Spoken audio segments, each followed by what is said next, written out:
I know that many of you as listeners have tried the keto diet, and it is a popular way to lose weight, gain better health, control over blood glucose levels. We're going to be diving a little bit deeper into that lifestyle today and actually into the carnivore lifestyle. Today, I'm joined with me by Mark Ennis. He is a health coach from Ireland who specializes in helping individuals achieve a longer, healthier life through the power of a carnivore and keto lifestyle. He had his own struggle with both anorexia and obesity. We don't often hear about the anorexic struggle of men, so it's going to be interesting to get his backstory and see what brought him here today. Mark discovered the life-changing benefits of the carnivore keto approach and now dedicates himself to guiding others on their journey to health. He's passionate about making a lasting impact. He empowers his clients to overcome challenges, achieve their goals, and live their best life. Welcome to the show, Mark. Thanks very much, Carol. Thanks for having me on. Absolutely. I'm really interested in your backstory because we don't often hear of men struggling with anorexia, maybe the obesity aspect of it, but those are two kind of polar opposites there. Can you give us a little bit of insight into your backstory and then what brought you to the lifestyle that you live today? Yeah, sure. So basically, I fell into anorexia by luck, to be honest. I never wanted to be anorexic. I kind of fell into it by accident. It started off when I was very, very young, when I was around 12, maybe 13, 14 years of age. I used to be bullied in school. I used to be always one of those people that would be picked on a sport, last on a sports team. I'd never have confidence speaking to women. I just didn't have any confidence in myself at all. And I used to be always boys used to slag me in school, telling me I was fat, I was ugly, and it got to me. It just got to me back then, and I just said I need to do something about this. And in order for me to be happy, I thought I just needed to look like I just wanted to fit in with these other guys. These guys were skinny, and I wanted to be like that. So I remember coming home from school, and I walked into my local shop, and I picked up one of these magazines, one of these bodybuilding magazines, because back then we didn't have social media. And I picked it Hmm. up, and I looked at the front, and I was like, I would love to look like that, but I haven't got any money, so how do I do it? So I was reading it, and I just said, right, okay, I'm going to start going home and training in my room. I'm just going to do some press ups, some pull ups, and then I'm going to do some running. I'm going to do that a few days a week, and let's see what happens. So I got the bug. I did it a few days a week, and everything was going really, really well. I was losing the weight. Everything was perfect. And then I started looking into nutrition. Didn't know anything about calories, just I was going off basically what my mother was feeding me. But what I was doing, I was just basically shrinking my food every week. So if my mother gave me a chicken breast, I would probably just take a quarter off every week, and that was it. So I did that. I did that for about 6 months. And then my mother told me, like, why don't you not just join a gym? And I was like, okay. So I found out where the gym was. I went down the next day, asked the owner, can I join the gym? The owner said, yeah, no problem at all. So ended up joining the gym around 14, 15 years of age. Got hooked into it big time. Absolutely loved it. Loved lifting the weights. Loved doing the cardio. It started off with 3 days a week. Then I was doing 4 days a week, then 5 days a week. And then it got to a stage where I was training every single day. Like I was completely addicted at this stage, completely addicted. It was taking over my life. And I didn't realize the amount of weight I was losing until we went away on holidays. We went on a family trip away. And back then we didn't have any remote controls to switch the TV. So I got up off the chair and I switched the channels on the TV. And that's all I remember. All I remember the next was I was on the floor and everybody was around me. Apparently I had collapsed and my heart had stopped for 5 minutes. And at this stage, they brought me into the hospital. They checked my weight. At the time, I was around 15, maybe 16 years of age, and my weight was just under 50 pounds. Wow. So I was under 50 pounds, and they brought me in and they said, listen, we need to feed your child. If you don't feed your child, he's going to die. And at that stage, I had a massive fear of food. You put food in front of me, I wouldn't eat it. I wouldn't eat it.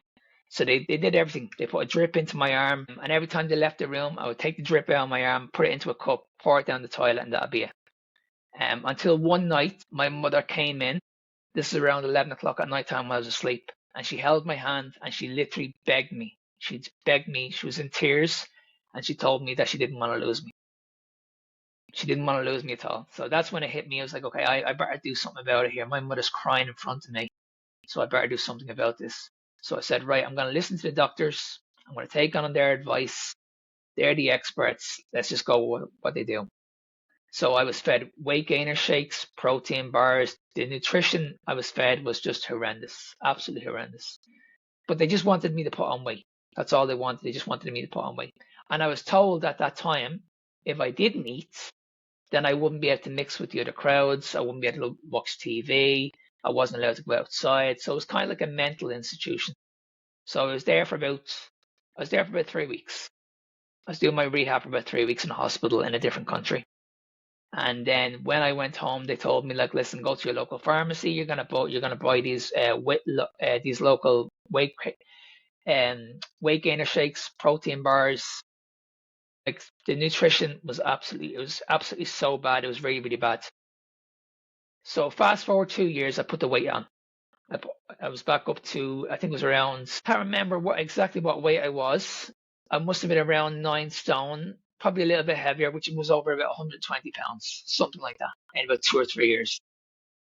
And then my mother and father told me that, listen, you're never going to go through that ever again. So they wanted to build discipline into me. So at this stage, they put me into a rugby school. And I don't know if you know anything about rugby, but these guys are huge, massive guys. So I didn't know anything about rugby. I didn't know anything about strength training. But I said, okay, well, what's the harm? Let's just go in, give it a go, and let's see what happens. So I remember going in, and I remember speaking to one of the coaches.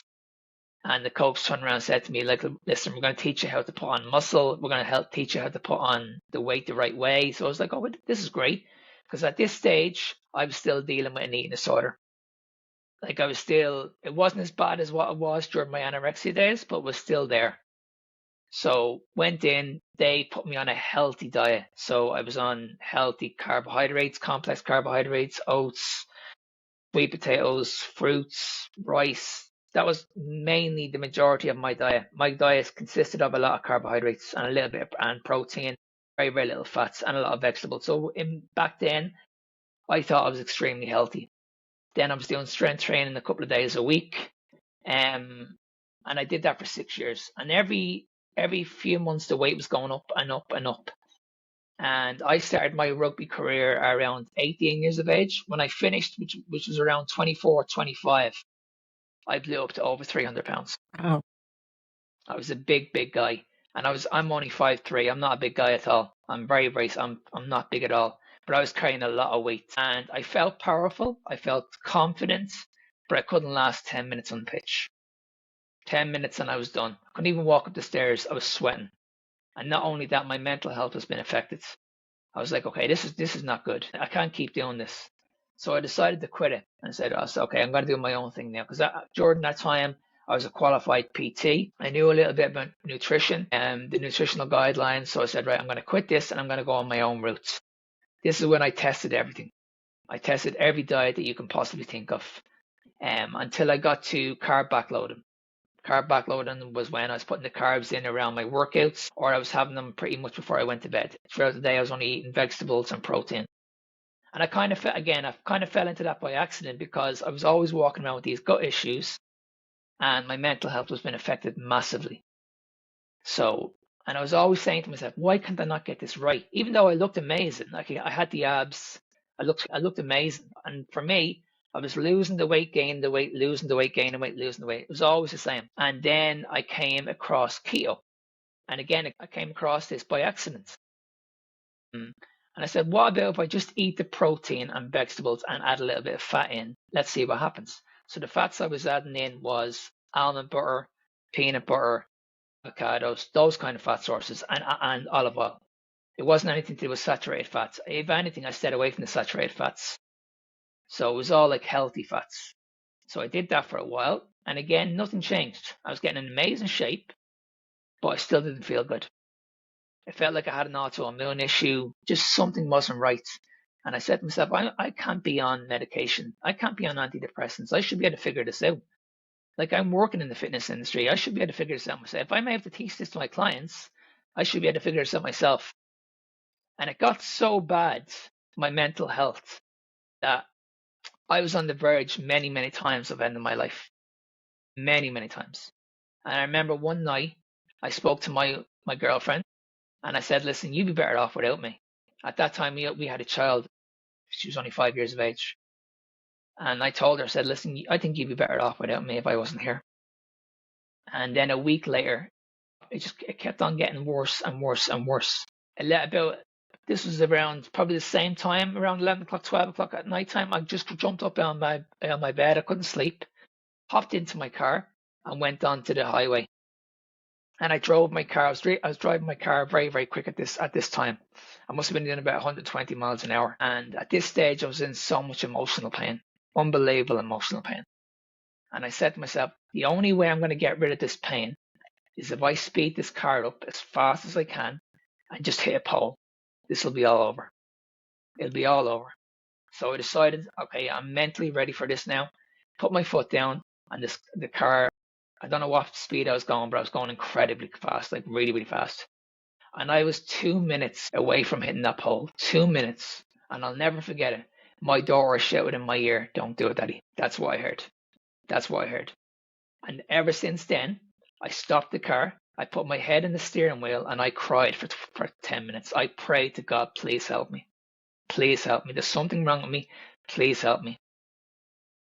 So went back, never told my girlfriend, what happened. I just said, right, I'm going to deal with it. I'm a man. I'll deal with it. That's what we do. Men don't express their feelings at all. So I said, I'm going to deal with this myself. So I didn't know how I was going to do it. I just said, I'm going to sort this out myself. And then about a month later, I went on my local walk and I put on this podcast. And there was this guy talking about carnivore. And I had never heard of carnivore in my life. Never. But the more he kept on speaking, the more his story resonated with mine. Yeah, he dealt with like eating disorders, mental health. He struggled with his weight for years. And I was like, this guy is actually making sense. His story is very, very similar to mine. But the only thing he's not making sense on is just eating meat on its own. I was like, this can't be real. Nobody can eat meat on its own and get all the nutrition you need from just eating meat. So I decided to listen to it. It was 40 minutes long. And then when it finished, I said, right, I'm going to give this a go. What else have I got to lose? So I went a full week of just eating nothing but eggs, red meats, salt, and water. That's all I had, nothing else. I eliminated the vegetables, the fruits, everything was gone. Within 3 days, my mental health was gone. My mental health issues were gone. My gut issues are gone. I had a new lease to life. I was waking up with so much energy.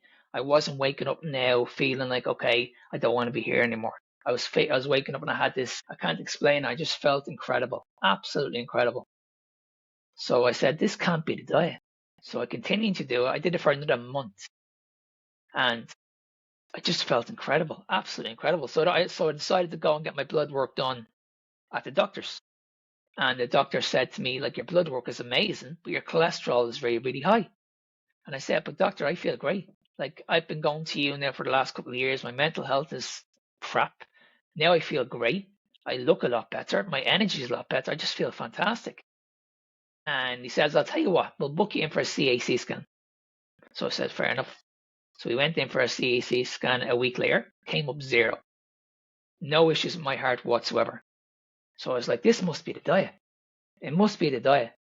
So I said, right, I'm going to study this now. I'm going to do a lot of research on this diet for 6 months. So I went home and I studied this every single day, every day.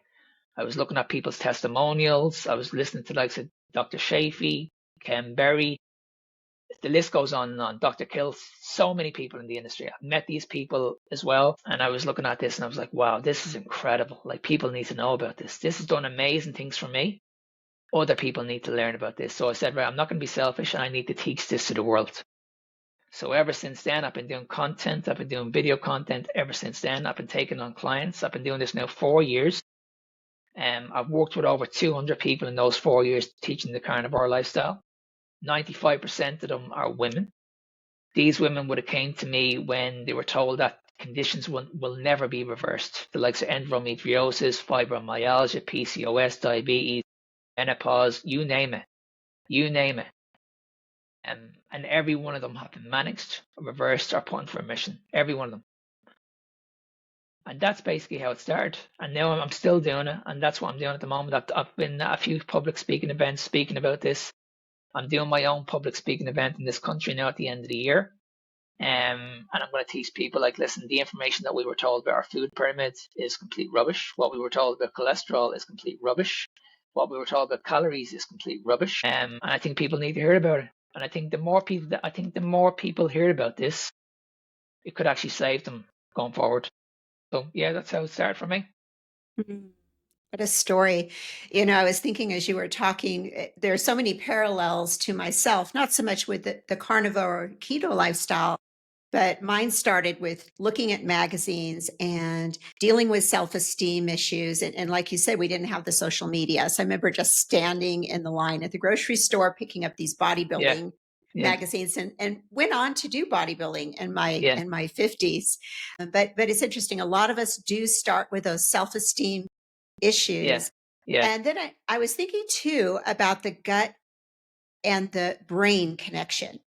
And I think that that is often overlooked by Hmm. people. We think things exist in a vacuum. So, for instance, we know, okay, the brain needs blood glucose, but Hmm. in excess, it's actually toxic. Absolutely. That's the problem right there. People keep telling me that carbohydrates are the main source of energy. Your brain needs glucose. Your brain needs glucose. But we can get this through gluconeogenesis. You can get this through the liver, through the muscle. Your body actually produces all the glucose you need. Like you said, you don't need to get it in like any other excess form. We don't need to get it in any carbohydrates. Carbohydrates at the end of the day are non-essential macronutrients. So we've been told for years to follow the guidelines and eat carbohydrates because they're our main source of energy. But at the end of the day, we have two sources of energy. We can rely on carbohydrates or we can rely on fats. Now, when you look at what's going on in the world at the moment, everybody's dealing with a metabolic issue. Every second person is on medication that I see. It's either antidepressants, they're on metformin for diabetes, they're on Ozempic to control their weight. So it's like, okay, and you ask these people, like, are you okay? And they're like, yeah, I've done the diets, I've done the low calorie diets, but I could never get it right. This is the reason why my doctor has me on these antidepressants. This is the reason why my doctor can't figure out my weight. I can't lose the weight. I have to be on this. I have to be on Ozempic. This is where we're going wrong. The nutrition, what we were told, is rubbish. The doctors haven't got a clue when it comes to nutrition. But they're taught to give you medication. I've had this conversation with many dietitians and nutritionists on my podcast. Many. I must have had around at least 40 conversations with these people. And every one of them are convinced that we're lacking in fiber. The body doesn't need any fiber at all. Not 1 gram. Doesn't need 1 gram of carbohydrates either. We can function very, very well on proteins and fats, very, very well. Our bodies are not designed to eat fiber. Your body can't break down fiber. So, how people can say that we need fiber is beyond me. I think too, looking at digestive issues, because I work with, well, mainly, well, completely women over the age of 45 and 50. And I do see that as they go through menopause, they start to have more issues with the gut microbiome, more risk for autoimmune conditions, particularly surrounding the inflammation in the gut. Mm-hmm. And what I found coaching them is not every woman can tolerate fiber, as you mentioned, and can sometimes make their condition worse. So I know I'm very careful with those recommendations because I have seen women with extreme digestive disorders where that really is like pouring gasoline on the fire. See, the thing with fiber is, like, with fiber, we're told that you need it to break down food, it's going to help you fill up, and both are absolutely correct. But they're only correct if you're on this, like, the standard American diet, the standard European diet. If you're eating your carbohydrates, then yes, fiber can play a major role. But if you're on the carnivore lifestyle, I haven't met one person, not one person that's still eating fiber, not one. And we're actually thriving and we're doing a lot better. I haven't eaten a vegetable or a piece of fruit in 4 years. And Wow. people will tell me, how's your bowels? They couldn't be better. I'm going to the toilet regularly, no issues whatsoever. So all this we've been told that you need fiber to go to the toilet and break down your food, it's complete and utter rubbish.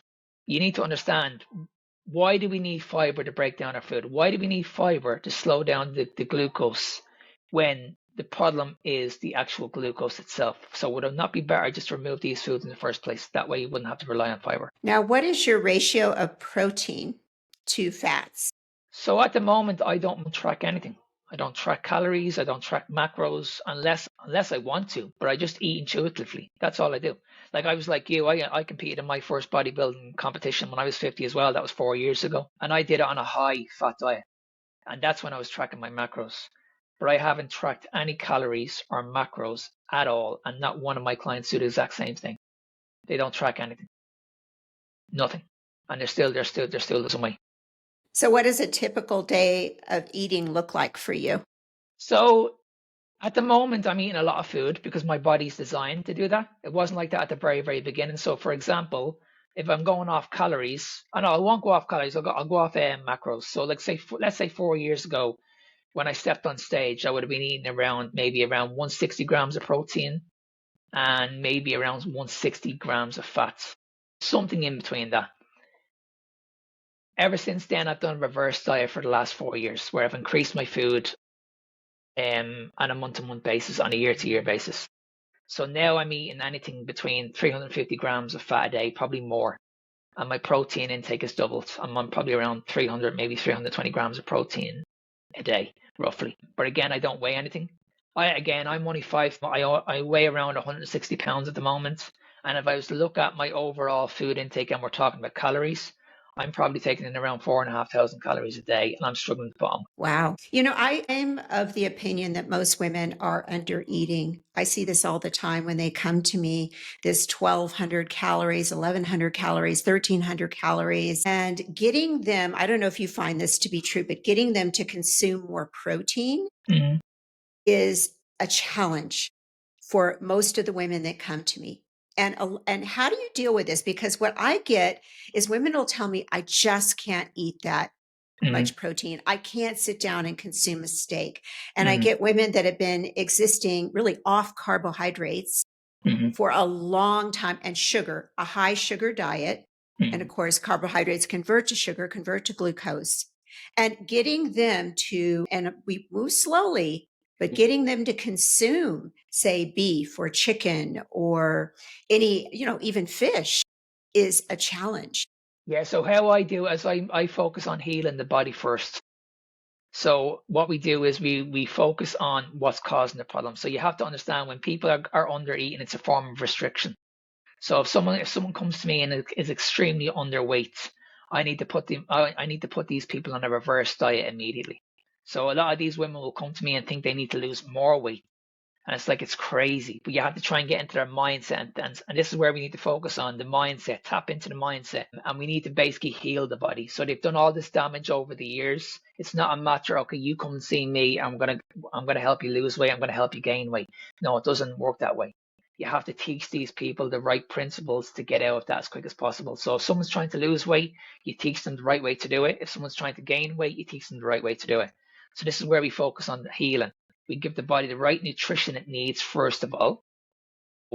You put them on a standard diet where they feel good. So they have got good energy, no gut issues. They're not only they're putting the weight on, but they still look the very, very same.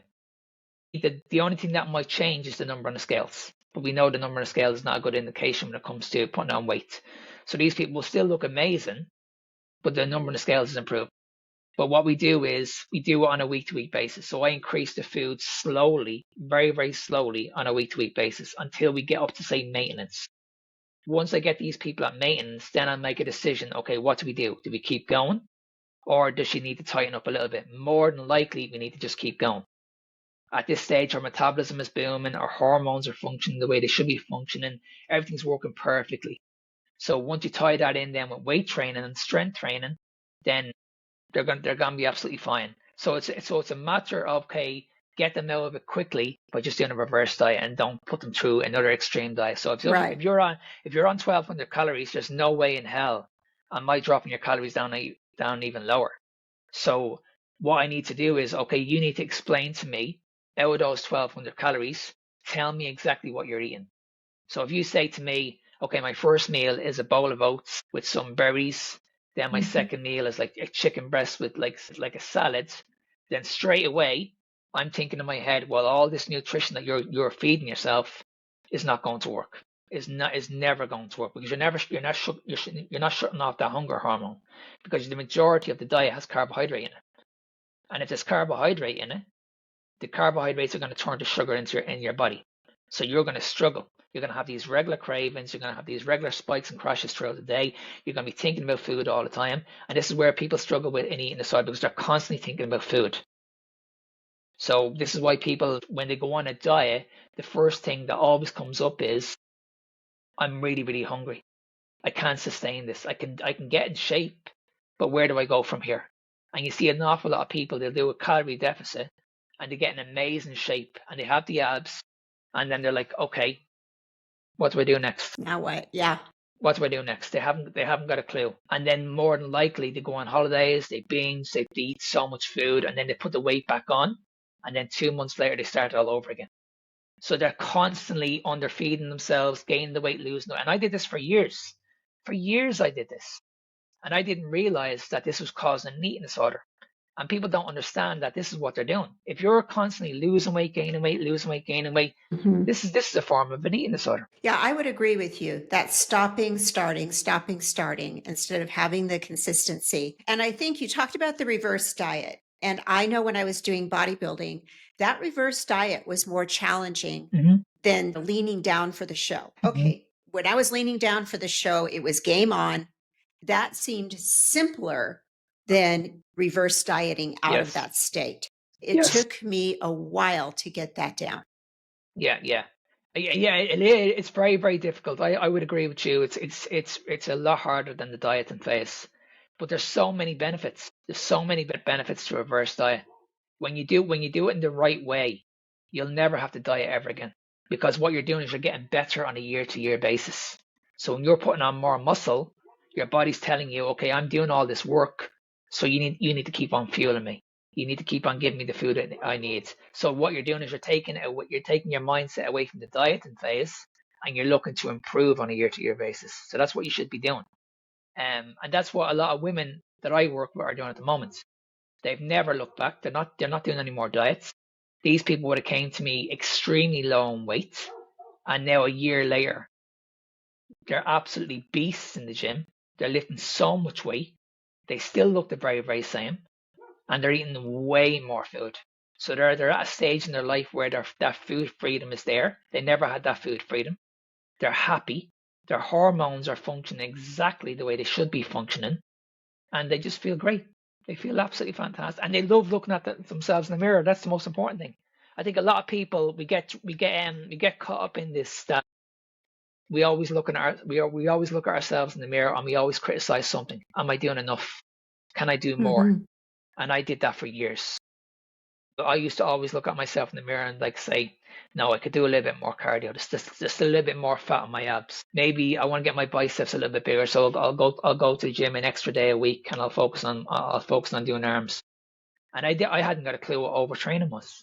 Hadn't got a clue. And this is what I was doing. I was constantly punishing myself in the gym, training 2 hours a day, 7 days a week. Eventually it went down to like 4 days a week. But now I'm in my 50s. I'm training 3 days a week, and I'm only in the gym like literally half an hour, 45 minutes, and I look way better than what I did 20 or 30 years ago. Yeah, you need that recovery. And as we get older, we do need more recovery. I mean, I'm in my 60s, mid 60s, and I can vouch for that. I do go 5 days a week, but these 5 days differ. So one of those days might be more focused on mobility as opposed to strength training. So I am giving my body that break from the weights. So important. But let's dig into the mindset a little bit, because that's another thing I was thinking about as you were speaking is, okay, you've got a woman, she comes to you, she's made dieting a hobby, like she's done it since she was, 12 years old. And here she is, she's in her 50s, she's still going in and out of diets. I see this all the time. It like becomes a lifelong cycle. Like you talked about, okay, I'm going to go on vacation and I'm going to drink and I'm going to eat and then start it all over again. So how do you get them from a mindset perspective to break that? And if they're not, the second part of my question is, if they're not tracking, how are you increasing that that intake each week. Does that make sense? Yeah, it does. So how we tap into the mindset is, let's say you're working with me, and most people will say, Mark, I want to lose weight or I want to gain weight. So that's always what people say. But I want to know like something deeper. I want to know your reason why you're doing this. Mm. So it could be like, okay, I want to get off the medication. I'm a type 2 diabetic. I'm doing this for my family. Like, I want to know your reason why you are doing this. And once I tap into that, then I know I have you. I know exactly why you're doing this. I know exactly you won't fail. But if you're coming to me and you're saying, I just want to lose weight, I just want to put on muscle. Okay, we've all done that. But as I said, once I find out that reason why, then I know exactly why you're here. And that's what I tap into every week. So when I focus on, okay, this is the reason why you came to see me. You wanted to be off this medication. Keep focused. That's what we need to do. The second thing we need to do is then focus on a plan that's designed for your lifestyle. So if you're someone that sits at a desk all day and you're not using up so much energy, then obviously you're only going to be in the gym, say, probably a few days a week, and you're just going to do strength training. So what we're trying to do is we're trying to get that mindset working exactly the way it should be before you actually start the program. So this all comes down to the healing process. Because when you feed your body the right fuel and the right food it needs, then that mindset switch changes. You're not thinking about negative things anymore. You're thinking about positive things. You're thinking about, okay, what do you want me to do next? I'm buzzing. I want to do all this amazing stuff. So when we go back to what we mentioned about the gut, if you feed the gut really, really poorly, it's going to have an impact on your mental health. So that's the first protocol. We need to make sure you're feeding your gut the right way, and then we can move on to the next stage. So when people come to see me, the last thing we do is I don't put any of my clients in the gym within the first 4 weeks. So within the first 4 weeks, we only tap into the mindset and we tap into the food. That's all we do. Mindset, food, just walk every single day. Then when you get back to me in 4 weeks' time and you're saying, I feel incredible. I feel absolutely amazing. My energy's good.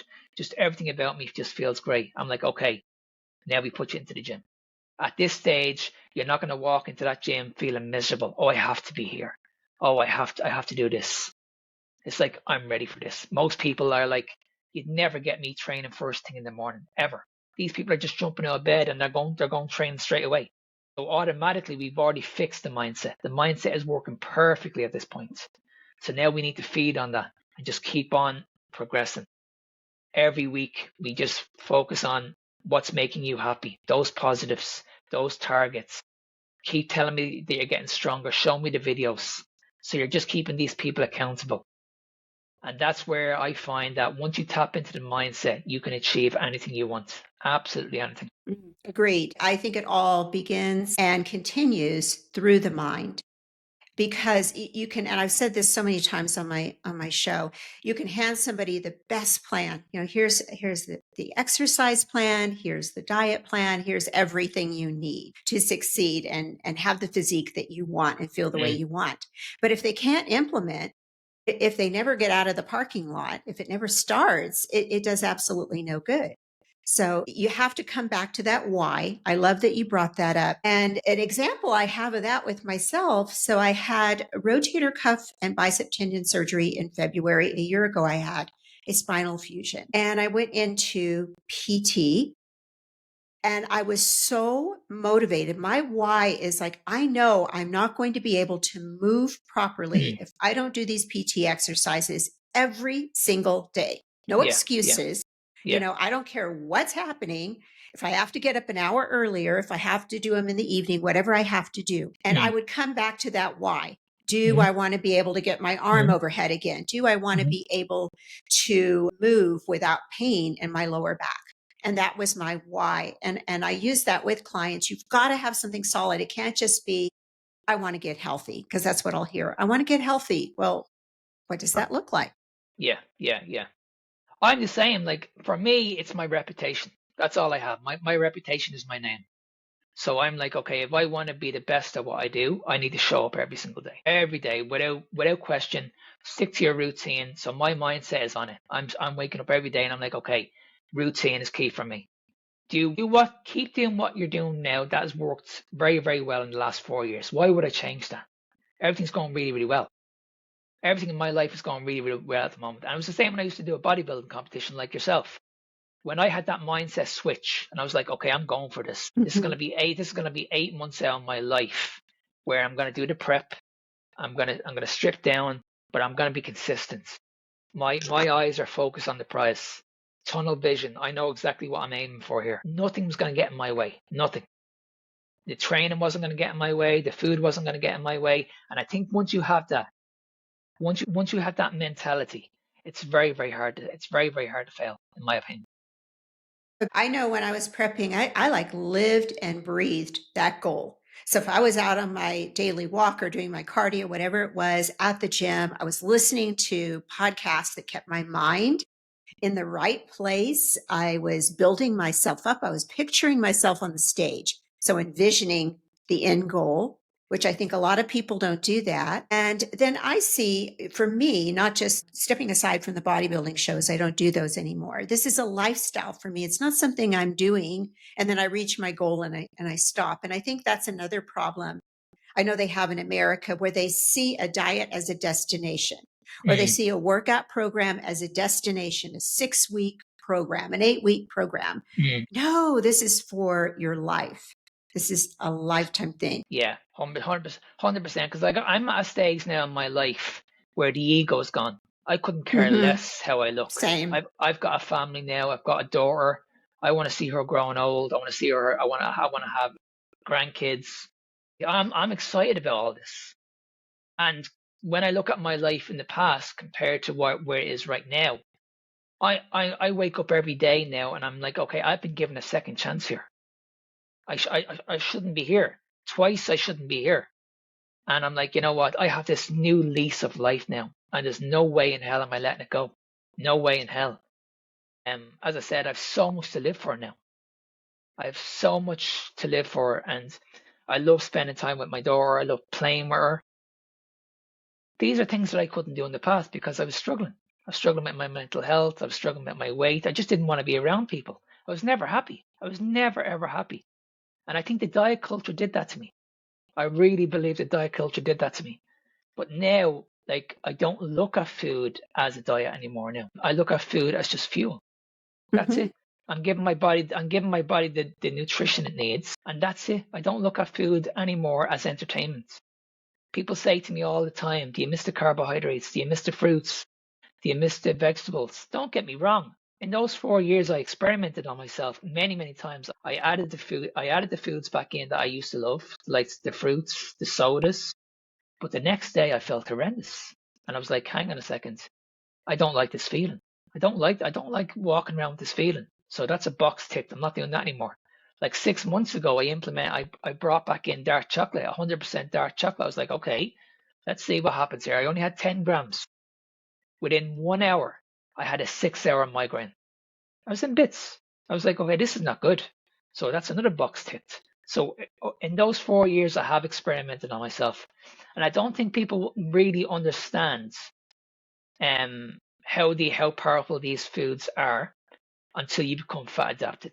When you become fat adapted and you've given your body that cleanse it needs, and then you reintroduce these foods, like the sweet potatoes, oats, all the healthy foods that we were told, you will find out very, very quickly how these impact your body very, very quickly compared to the past. It's unbelievable. Unbelievable. It's just, you notice it straight away. And it's like, you know what, I don't think I want to go down this route. And I was just saying, like, I used to be hooked on soda drinks. I used to drink 3 soda drinks a day. So I was drinking around 20 a week. And they never had any effect on my body whatsoever. And I had one last year. I just had my favorite one. I think it was Coke Zero. And I had a few sups of it. And then within an hour, I could feel this aggression. I could feel myself getting really, really angry, really, really anxious. Like, I can't explain. I just felt like I wanted to have a fight with somebody. I was really, really anxious. And I was like, whoa, this is only after a few sups of having this. This is really powerful stuff here. And I said, right, okay, I'm not doing that again. This is not good. I couldn't even sleep that night. I was so anxious, so anxious. It was like this massive caffeine kick I had. And yeah, I just said, I'm eliminating this. So for me, That's what I do now. I don't look at food as entertainment anymore. I just look at food as, okay, this food is doing amazing stuff for my body. It's making me happy. I have this food freedom. I feel great. That's my purpose now in life now. I want to be here now for the next 50 years. I want to continue doing what I'm doing now for the next 50 years. That's my purpose now. I'm with you. My emphasis changed too. At a certain point, it was all about how I looked. And then, especially when I turned 60, it really flipped. I'm like, oh no, this is for real. And it took on a whole new meaning. Health took on a whole new meaning, and how I eat and how I look at this was completely different. It's not about ego anymore. It's about really having strength and independence, because as you age, that's a huge thing, to lose your Mm, independence, lose your mobility, lose your health. mm. It's huge. And so that's, I'm with you. The longevity and quality of life are really my goals now, to be as strong as possible at every stage of life. Yes, I'm getting older, but I want to be the best I can be. So boy, I get that. And coming back to that why again, I love that you talked about your reputation. It was so specific. And I think sometimes I don't know what that reluctance is for women, especially, to dig into that why. I've wondered if sometimes they're a little embarrassed by their why. Like, is Mm. that, should I feel that way? Or what do you think it is? I don't know why. I can't really figure it out exactly, but I just think people are getting they allow negative energy to kick in. They're probably listening to the wrong people. My circle is very, very small.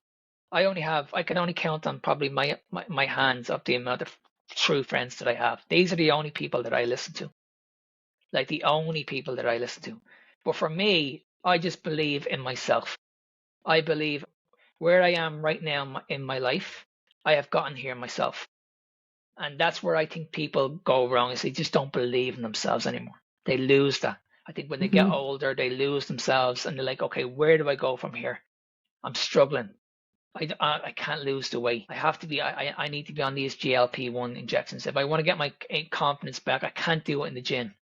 So I just think people lose that belief. They get lazy, and that's where we go back to the mindset. You're allowing yourself go into that deep hole, and it's very, very hard to come out of that. And some people can come out of that themselves. Other people need that accountability. They need a coach to say, "Listen, you're doing amazing. You're doing absolutely fantastic. Just keep going." Other people can do it, no problem, no problem whatsoever. But I find the majority of people, they need that accountability. They need to be told what to do, and they need to be shown that you have all this potential in front of you. All you need to do is just listen to the right people. Just keep on listening to the right people, because when these people are giving you positive energy, then it's only a matter of time before you're going to achieve your goal. Whereas if you're around negative energy all the time, it's never going to happen. Never going to happen. I make sure that most of the time I surround my energy is a big thing for me. If anybody's giving me any negative energy, they're gone. Like I have no interest in small talk. Like I want to be around people that are doing well, that have really, really good energy, good stories. That's what I thrive on. And that's how I know if I have that in my life, my days go really, really well. Whereas if I have someone that's negative, that's just going to cause more stress. I'm going to be anxious about this. I'm going to get tired. And it shows. You can see it in people's faces. You can see the stress in the people's faces, and you can clearly see what the problem is. First of all, it's the diet, it's the lifestyle, and it could be the people they're hanging around with as well. I'm sure you've seen this as a coach. You can almost predict who is going to achieve the best results based on that attitude going in. Mm, Because I've seen that too. Because boy, a negative attitude it's awfully hard to reverse that. As a coach working with someone, I mean, it really is up to the individual to make different choices, like you said, to surround themselves with mm, people who are positive, who are going to support their mm, goals. Because I'm the same way. I cannot deal with the negativity. And I really encourage my clients when we're working together, I'll say, what's something that went right this mm, week? Because the human tendency, and I think especially with women, is they just pull out everything that went wrong. mm. I didn't do this perfectly. I didn't do this perfectly. I didn't do this perfectly. Okay, throw the whole thing out. Yeah, and see, when I do check-ins with women, my check-ins are very intimate. We're talking to each other on a regular basis. Mhm. And when I'm talking to women, my voice changes. Like I'm giving them the confidence. I'm speaking to them the way they should be spoken to. I'm not speaking down and saying I have my hands folded like this and I'm very dreary. Like I'm literally in their face like you're doing great, you're doing fantastic, just keep going. What lift did you do this week? I had 60. Okay, let's do 65 next week. Mhm. Like I'm giving them the belief that they need. I have to keep them on that road. So what I'm doing is I'm tapping into that mindset all the way through the process. I'm making sure that mindset is strong. They're not allowing any influence in their life whatsoever. None whatsoever. And then they get to a stage where, you know what, he's actually right. These people that I called friends, I've eliminated them and it's changed my life. Now I'm on to a different level now. I'm an absolute beast in the gym. I'm doing amazing stuff in my life. I've gotten a new job. I've got a new boyfriend. Just things in your life outside the gym, all this external stuff improves. And I've always said, if you have things going on in your life at the moment and it's not going really well, the one thing you will always have control of is yourself. So make sure you show up every single day. You don't give up on yourself and you just keep going. That's it, because your time will come. I firmly believe if you just keep going, it's only a matter of time before your time comes. I agree. It's a step at a time. How do you deal with the perfectionism? Is it to focus on what went right, what went positive, like their lift? Okay, you did 60 this week, like you Hmm. said, and meet them where they're at. Hmm. Because I do find that to be an issue with women as well. Is, you've got the under eating, you've got the diet mentality, and then you have this perfectionism. Like, if I can't do all the things 100%, I'm going to do none of the things. Yeah. But it's okay to have it. It's okay to have that conversation with you. And what I get clients to do is write this stuff down. And then what they'll do is they'll look at the very, very start of the week. And let's say their mindset was very, very weak.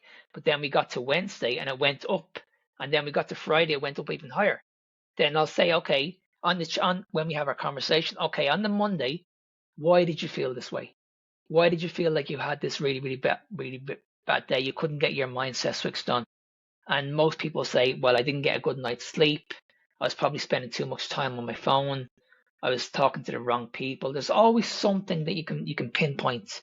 And it's like, okay, well, what are we going to do on the following week? Are we going to improve on this? So when it comes to your screen time, maybe you're doing 8 hours a day. Maybe we can bring that down to 7.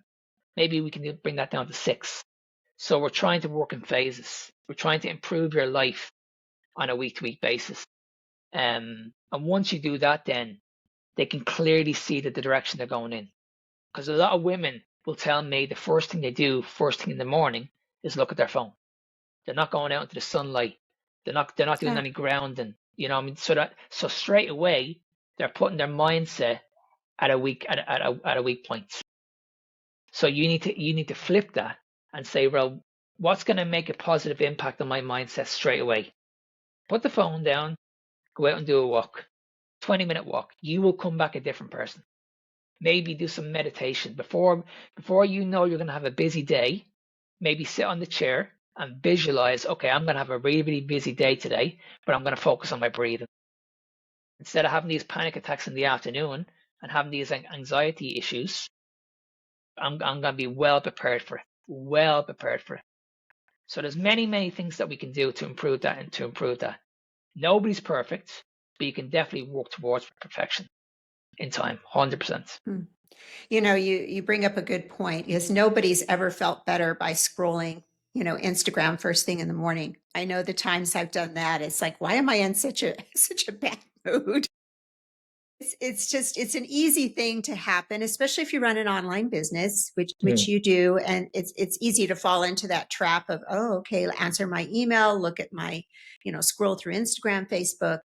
So I really like that, reframing that to take a walk, because I know that's a big one for me. Recovering from 2 surgeries, I had a period of time I couldn't lift. My mood lifter was to get out in the sunshine and take a long walk every day. Mhm. See, your body can heal with the right strategies. Like the sunlight is amazing for your body. We all know how important vitamin D is. If you give your body the right nutrition as well, your body's just going to heal even faster. So it's just a matter of, what can I do myself? A lot of people are looking for that quick fix, supplements, medication, all this kind of stuff. We only need to look at what's going on in the world at the moment. We have a massive health crisis at the moment. Massive health crisis. I mentioned this at the beginning. Every second person is on medication for diabetes, for obesity. Obesity is huge at the moment. Like everybody's on Ozempic. Even kids are on Ozempic, and they want to give to even younger kids. They're saying like this is a disease.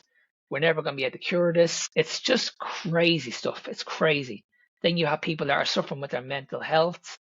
They're on antidepressants, they're on painkillers, people that are suffering with gout, arthritis. It's just like, when does it stop? When do we not just say, you know what, we're not going down this route anymore, and we're going to allow the body to heal? What's the best way to allow your body to heal? Give your body the right nutrition. And that's where I firmly believe that I'd say about 99% of us will do so much better on a low carbohydrate diet. Now, there are people out there that can be metabolically flexible and they can probably get away with eating around 20, 30 grams of carbohydrates a day and they won't have any issues. Like if you're working on a building site and you're using up a lot of energy, then probably you can eat a small little bit of carbohydrate. Or what I do is, if females are saying like, I cannot get rid of carbohydrates, I just cannot get rid of them, no matter what. I'm like, okay, when's the best time to put these carbohydrates into the diet? I'll put these in a small bit before the workout because they're going to burn all that glycogen during the workout. And then when the workout's over, we go back to the standard, say, protein and fat diet. So I do have females that will eat carbohydrates, but I see an awful lot of people focus on reducing the carbohydrates because at the end of the day, we're focusing on the wrong problem.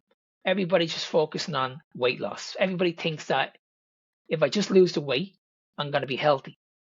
But I've seen so many people lose weight over the years and they've developed type 2 diabetes. Hmm. So it's like you're obviously not that healthy if you've developed type 2 diabetes.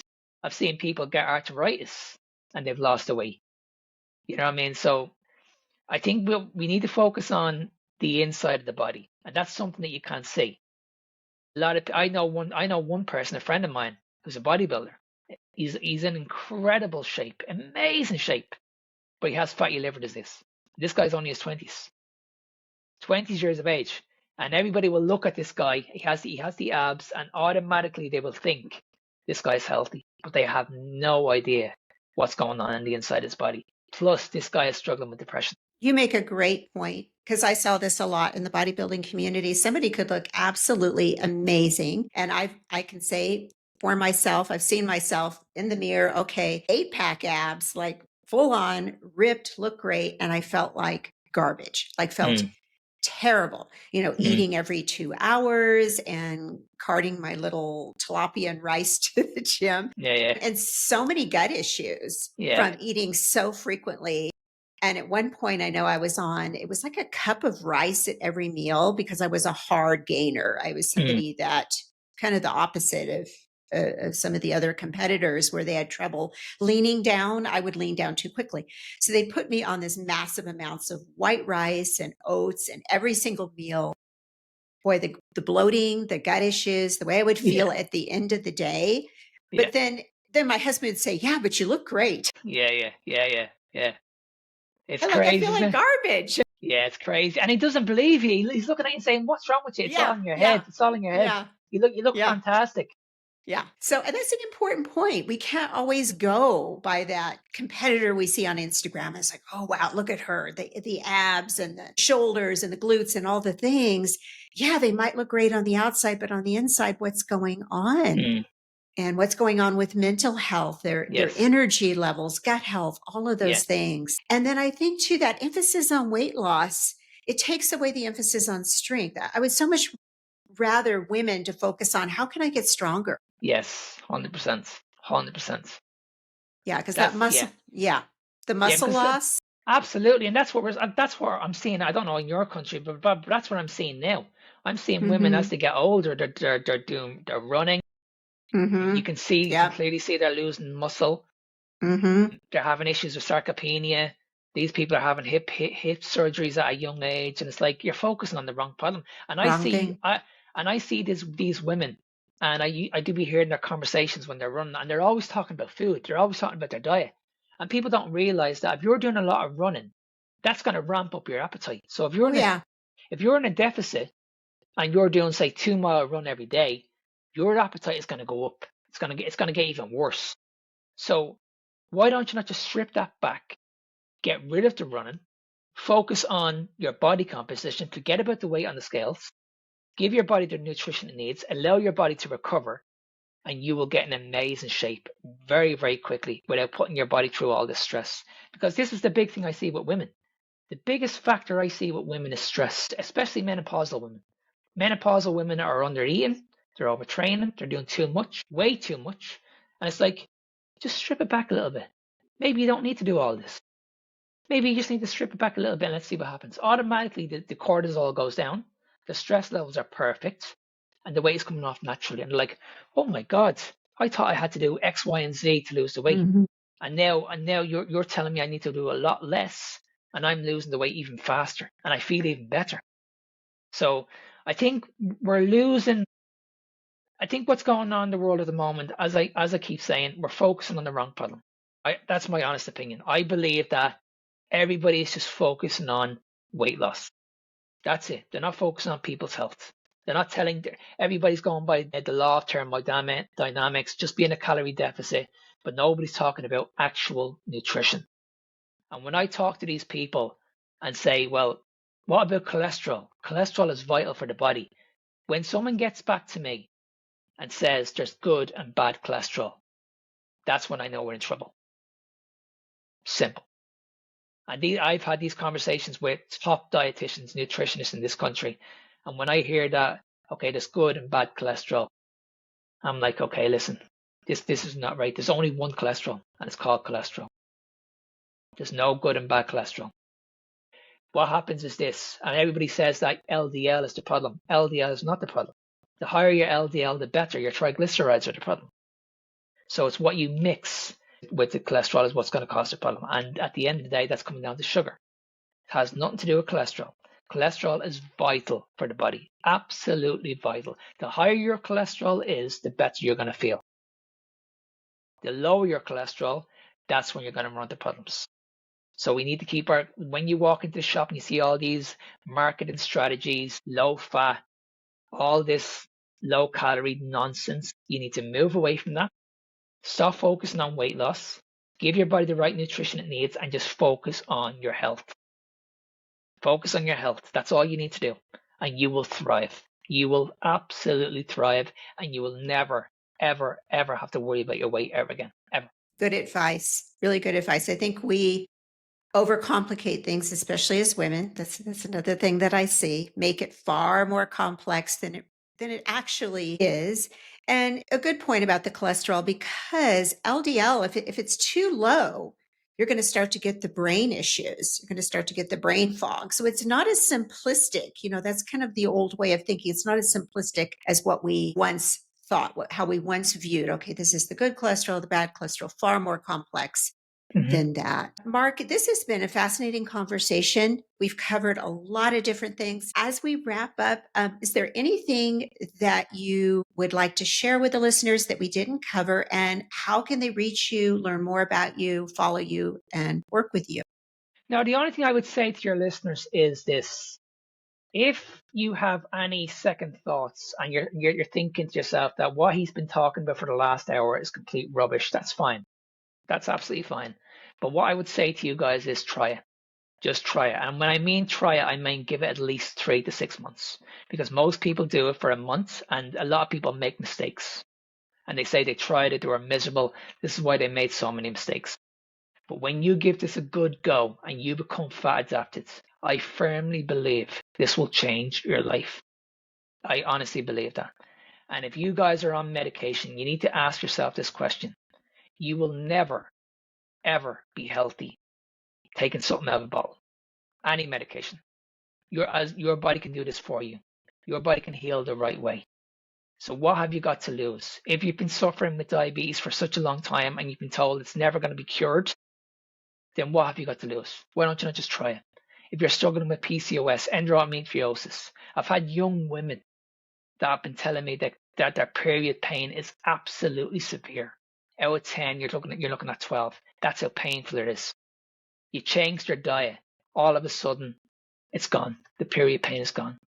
So what I'm trying to say to you guys is this, that before you come at me and say it's never going to work, I had this 4 years ago. Give it a go. Just give it a go. Hire the right person. Get the right knowledge. See what happens. And I promise you this right now will change your life, because I've seen, so I'm not the only one. There's thousands and thousands and thousands of people that are living this lifestyle, and they're doing so much better in life now at the moment. So if you guys want to reach out to me, I'm on Instagram and TikTok on Fitness Beyond Time 01. I also have my own podcast at Carnivore Evolution. I'm on a YouTube channel as well with two other guys, Peter and Tony, and that's called The Meat of the Matter. And if you guys ever want to reach out to me, you can send me an email at ennismartin. Wonderful. Thank you, Mark. I'll make sure all of this is in the show notes. And, I want to just pick up on one thing before we close out. I think you really are encouraging people to experiment. And I've often said this to women, you are the CEO of your body. Try something out. See how you respond. Maybe keep a diary of some of your symptoms that you've had and just see Just what try it. works for you. Yeah. What have you got to lose? Yeah. You've got nothing to lose. Maybe it could be the best thing you ever did, but you will never know until you actually give it a go. Don't be listening to people saying it's never going to work. This is your life. Don't be influenced by what other people say. You give it a go. If this changes your life, then what's the problem? What is the problem? You could be a role model to other people. So all I'm saying to you is, before you listen to the naysayers and say, listen, our cholesterol should be always low, a high-fat diet is going to lead to a heart disease, all this rubbish, just ignore all that, give it a go, and then let's see what happens. Good advice. Good advice. Thank you, Mark. It's been a pleasure to unpack this subject with you. I really enjoyed our conversation. Thank you for being on the show. Amazing, Carol. Thanks very much for having me on. Absolutely. And to our listeners, wherever you are in the world, we wish you every blessing. Bye for now.